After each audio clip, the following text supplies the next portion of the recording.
What are you doing in my swamp? What are you doing in my swamp? Hello everybody, this is Overboy, and I'm going to be doing my review for the new movie Godzilla vs. Kong. To keep it spoiler free, I'm not going to talk about a whole lot of stuff in this movie because I don't want to spoil it for anybody who hasn't seen it. But in this movie, Godzilla is going on a rampage and the humans are trying to figure out why he's destroying stuff and everything, and they decide to use Kong as a way to lead them to the hollow world where they think they could get enough energy sources to stop Godzilla.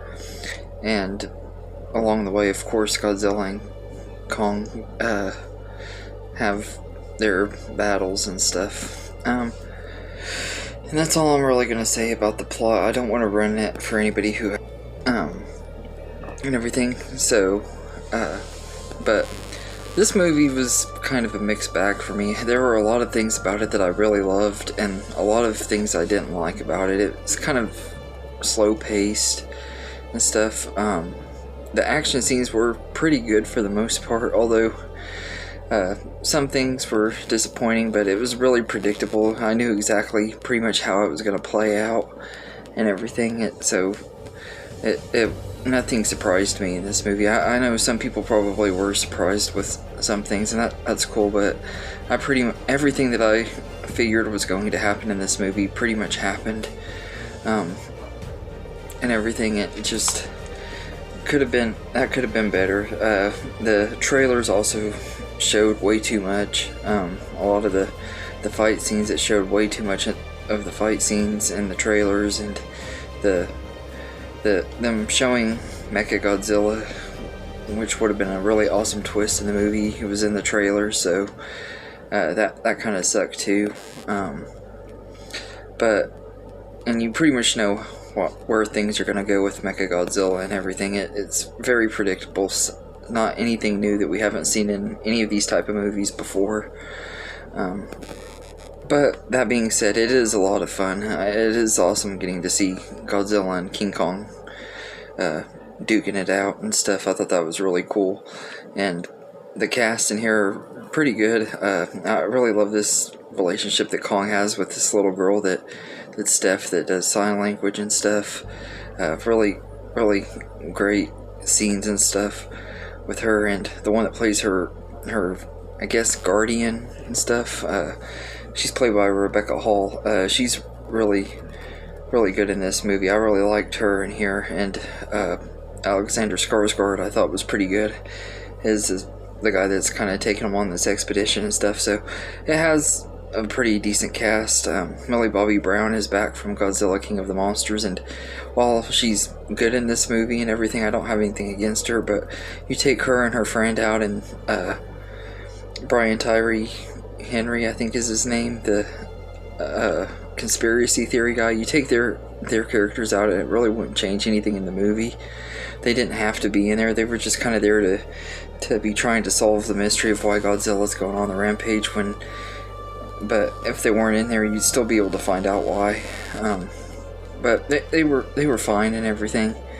Their performances weren't bad or anything. It just, they didn't have to be in this movie. I think they did a little bit too much with the humans and stuff in this movie. Everyone complained that the first Godzilla had way too much humans. Then the second one didn't have enough human stuff and too much monster fighting. In this one, I think they were trying to go the middle ground where they did both humans and the monster fighting well, and some ways I think they succeeded in a way, but in a lot of ways I felt like this movie dragged a little bit too much. It was a little too slow paced and stuff when the humans were on screen, mainly Millie Bobby Brown's character and her friend and Brian Tyree Henry. I think they were just their characters just didn't really need to be in this movie and stuff. They could have just kept it with the people going with Kong and stuff, and it wouldn't have been as bad. But you could tell they were trying to make it where each character had humans on their sides and stuff. So I guess it makes sense why they did it that way, though. But I will say the visual effects, like all the other MonsterVerse movies, are just absolutely amazing. That Godzilla and Kong look excellent and stuff in this movie, and the action scenes are really great. Though I will say that I was disappointed with the final results, though, on some things in this movie. Some of the fighting, the final results, I was kind of disappointed on, but